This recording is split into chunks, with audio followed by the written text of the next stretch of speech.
Hello students, good morning. इतिहास के online class में आपका स्वागत है। आज का हमारा ऑनलाइन वीडियो बीए पार्ट प्रथम वर्ष इतिहास के प्रथम प्रश्न पत्र भारतीय संस्कृति के मूलाधार के अंतर्गत प्राचीन काल में शिक्षा के मुख्य केंद्रों पर आधारित है। आज के वीडियो में हम प्राचीन भारत में शिक्षा के जो प्रमुख केंद्र थे, तक्षशिला, नालंदा, वल्लभी, विक्रमशिला इत्यादि के पाठ्यक्रम, उनकी संचालन व्यवस्था, उनकी खर्च की व्यवस्था और शिक्षा व्यवस्था के बारे में हम संक्षिप्त में जानकारी प्राप्त करेंगे। प्राचीन भारत में शिक्षा मनुष्य के सर्वांगीण विकास का साधन मानी जाती थी। शिक्षा मनुष्य के भौतिक एवं आध्यात्मिक उत्थान तथा उत्तरदायित्वों के लिए आवश्यक मानी गई। महाभारत में कहा गया है कि विद्या के समान नेत्र तथा सत्य के समान कोई तप नहीं है। शिक्षा को मोक्ष का साधन भी माना गया है। प्राचीन भारतीयों का दृढ़ विश्वास था कि शिक्षा द्वारा प्राप्त एवं विकसित की गई बुद्धि ही मनुष्य की वास्तविक शक्ति होती है, जिसे कोई छीन नहीं सकता। विद्या के विभिन्न उपयोग बताए गए हैं, जैसे यह माता के समान रक्षा करती है, पिता के समान हितकारी कार्यों में नियोजित करती है, पत्नी के समान दुखों को दूर कर आनंद पहुंचाती है, यश तथा वैभव का विस्तार करती है तथा शिक्षा कल्पलता के समान गुणकारी है।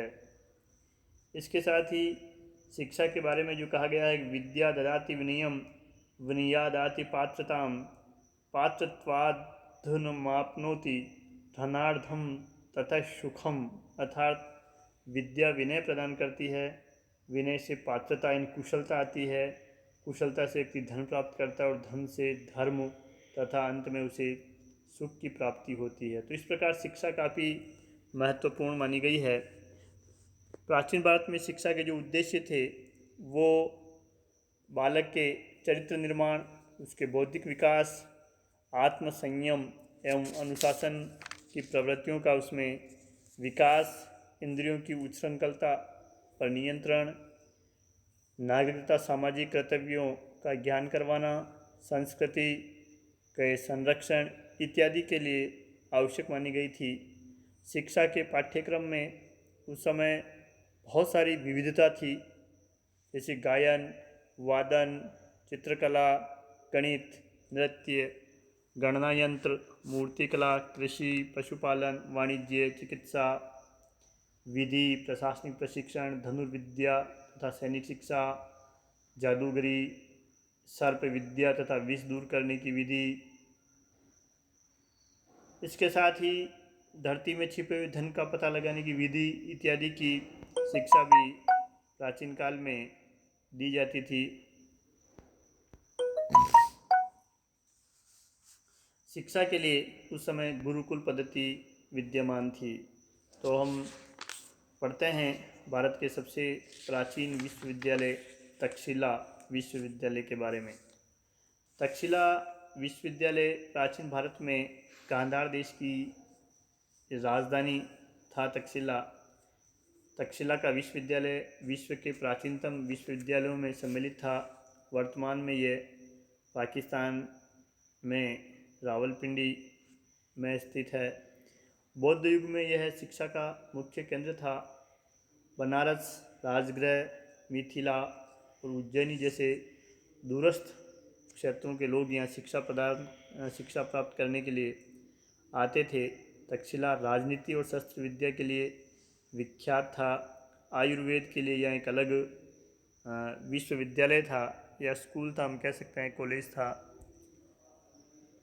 मगध के शासक बिंबिसार का जो प्रसिद्ध वैद्य था जीवक, वो यहाँ का विद्यार्थी भी था और यहाँ का आचार्य भी था। यहाँ के पाठ्यक्रम में आयुर्वेद, धनुर्वेद, हस्ती विद्या, त्रयी कहा गया है 3 वेदों के अध्ययन को, ऋग्वेद, यजुर्वेद और सामवेद के अध्ययन को त्रयी कहा गया है। व्याकरण, दर्शन शास्त्र, गणित, ज्योतिष गणना, संख्यानक, वाणिज्य, सर्प विद्या, तंत्र शास्त्र, संगीत, नृत्य, चित्रकला आदि तक्षशिला विश्वविद्यालय में पढ़ाए जाते थे। मौर्य शासक चंद्रगुप्त ने यहाँ आचार्य चाणक्य के निर्देशन में शिक्षा प्राप्त की। तो चाणक्य यहीं का विख्यात शिक्षक था, आचार्य था। दूसरा जो प्राचीन विश्वविद्यालय है वो है नालंदा विश्वविद्यालय। इनसे पहले तक्षशिला विश्वविद्यालय की प्राचीन फोटो मैंने यहाँ इंसर्ट किया है। नालंदा विश्वविद्यालय की स्थापना एक विहार के रूप में बिहार की राजधानी पटना के दक्षिण में 40 मील दूर वर्तमान बड़गांव के पास गुप्त शासक कुमारगुप्त, जिसकी उपाधि शक्रादित्य थी, के द्वारा एक बौद्ध विहार के रूप में की गई थी। बाद के शासकों ने इस महाविहार का विस्तार करवाया और हर्ष के शासन काल तक आते आते यह एक अंतर्राष्ट्रीय विश्वविद्यालय के रूप में विकसित हो गया। नालंदा में किए गए उत्खनन से हमें पता चलता है कि यह विश्वविद्यालय 1 मील लंबे तथा आधे मील चौड़े क्षेत्र में स्थित था। यहाँ के भवन, स्तूप एवं विहार एक वैज्ञानिक योजना के अनुसार बनाए गए थे। विश्वविद्यालय में 8 बड़े कमरे, जिन्हें हम हॉल कह सकते हैं, तथा व्याख्यान के लिए 300 छोटे कमरे बने हुए थे। और धर्मगज नाम का यहाँ एक विशाल 3 मंजिला पुस्तकालय था, जिसमें रत्नोदधि, रत्न सागर और रत्नरंजक नाम से 3 विशाल भवन थे, जिनमें हजारों ग्रंथों का विशाल संग्रह था और बौद्ध ग्रंथों की पांडुलिपियाँ यहाँ उपलब्ध थी। इसलिए चीनी यात्रियों के आकर्षण का केंद्र यह विश्वविद्यालय रहा है। चीनी यात्री वैनसांग ने यहाँ 18 माह तक बौद्ध ग्रंथों का अध्ययन किया और नालंदा विश्वविद्यालय के बारे में विस्तार से उल्लेख भी किया है। इस विश्वविद्यालय का खर्च चलाने के लिए शासकों ने इसको ग्रामों से प्राप्त राजस्व दिया था तथा अन्य दानदाताओं द्वारा भी इसके व्यय के लिए प्रभुत मात्रा में दान दिया जाता था।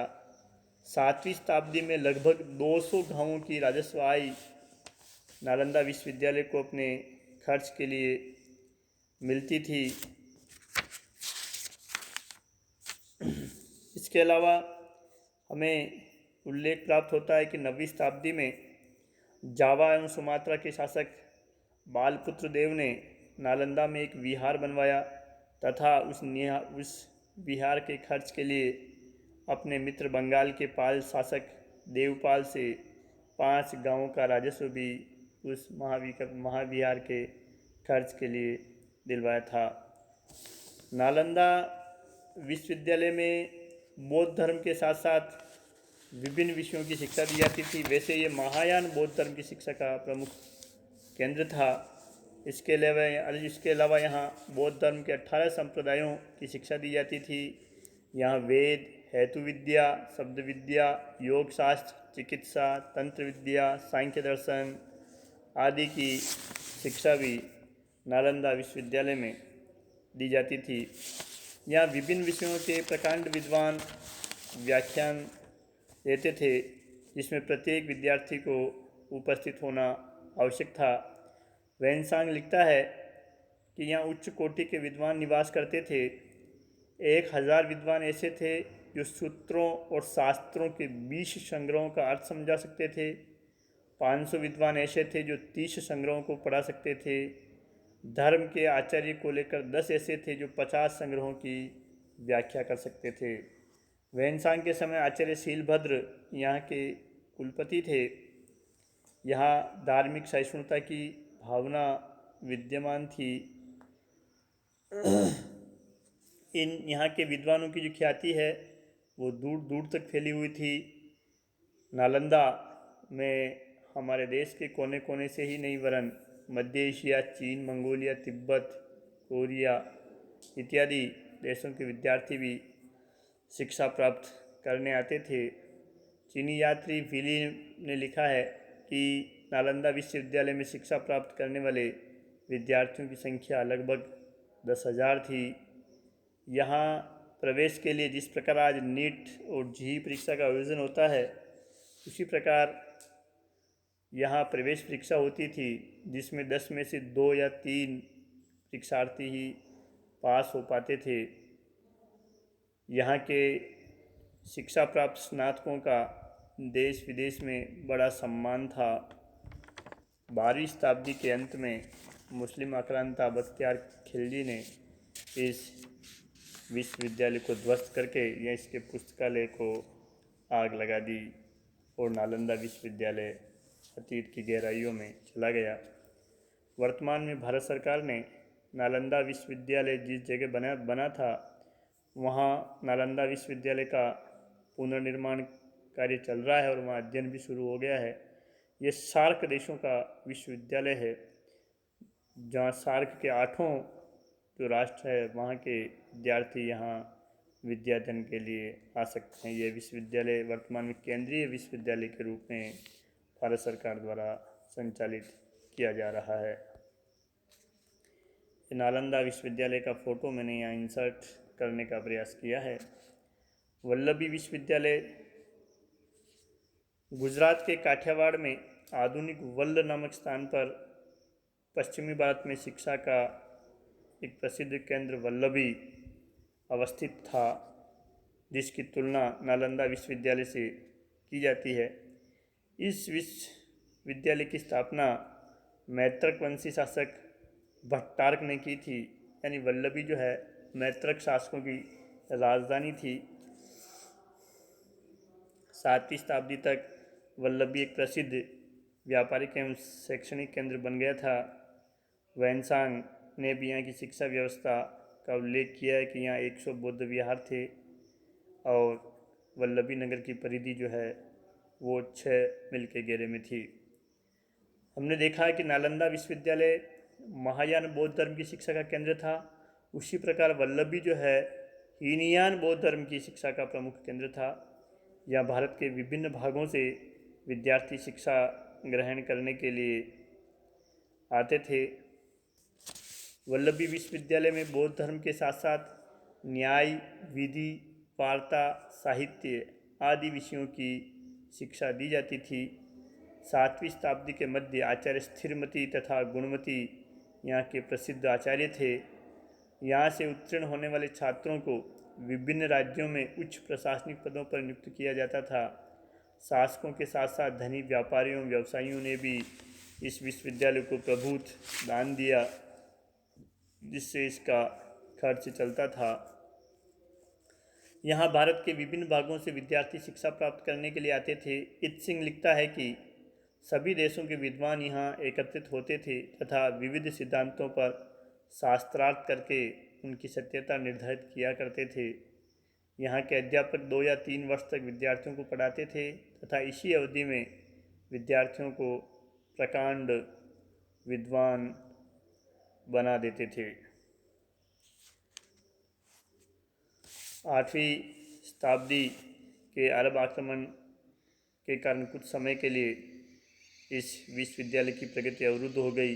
बाद में शांति स्थापित होने पर मैत्रकों के उत्तराधिकारियों ने विश्वविद्यालय को पुनः संरक्षण में सहायता दी और 12वीं शताब्दी के अंत तक एक विख्यात शिक्षा केंद्र के रूप में वल्लभी की जो ख्याति है वो देश विदेश में बनी रही। इसके बाद पुनः पूर्वी भारत में बिहार में हम विक्रमशिला विश्वविद्यालय के बारे में चर्चा करते हैं। बिहार के भागलपुर जिले में स्थित विक्रमशिला विश्वविद्यालय भी नालंदा के समान एक अंतर्राष्ट्रीय ख्याति का शिक्षा केंद्र था। विक्रमशिला विश्वविद्यालय की स्थापना एक बौद्ध महाविहार के रूप में पाल शासक धर्मपाल ने करवाई थी। उसने यहाँ मंदिर तथा मठ बनाए और उन्हें उदारतापूर्वक दान दिए। यहाँ 160 विहार तथा व्याख्यान के लिए अनेक कक्ष बने हुए थे। पाल शासकों ने 13वीं शताब्दी के अंत तक इसे राजकीय संरक्षण प्रदान किया, प्लस इसका अंतर्राष्ट्रीय स्वरूप बना रहा। विक्रमशिला विश्वविद्यालय में 6 महाविद्यालय थे। प्रत्येक में एक केंद्रीय कक्ष तथा 108 अध्यापक थे। केंद्रीय कक्ष को विज्ञान भवन कहा जाता था। प्रत्येक महाविद्यालय में एक प्रवेश द्वार होता था तथा प्रत्येक प्रवेश द्वार पर एक एक द्वार पंडित बैठता था। द्वार पंडित इस विश्वविद्यालय में प्रवेश लेने वाले विद्यार्थियों की परीक्षा लेता था और कठिन परीक्षा के बाद ही विद्यार्थियों को यहाँ अध्ययन के लिए प्रवेश मिलता था। विक्रमशिला विश्वविद्यालय में व्याकरण, तर्कशास्त्र, मीमांसा, तंत्र, विधिवाद इत्यादि विषयों की शिक्षा दी जाती थी। यहाँ के आचार्यों में दीपंकर श्रीज्ञान बहुत प्रसिद्ध है। इन्होंने तिब्बत में बौद्ध धर्म का प्रचार किया था। 1203 ईस्वी में बख्तियार खिलजी ने विक्रमशिला विश्वविद्यालय को ध्वस्त कर दिया। इस प्रकार प्राचीन भारत में तक्षशिला, नालंदा, वल्लभी और विक्रमशिला जो है विश्वविद्यालय अंतर्राष्ट्रीय स्तर पर शिक्षा के केंद्र थे। यहाँ से निकले हुए स्नातकों का देश विदेश में बड़ा सम्मान था। राजकीय पदों पर नियुक्ति दी जाती थी। इसके साथ ही वह स्वयं बड़े सम्मान के पात्र समझे जाते थे। धन्यवाद।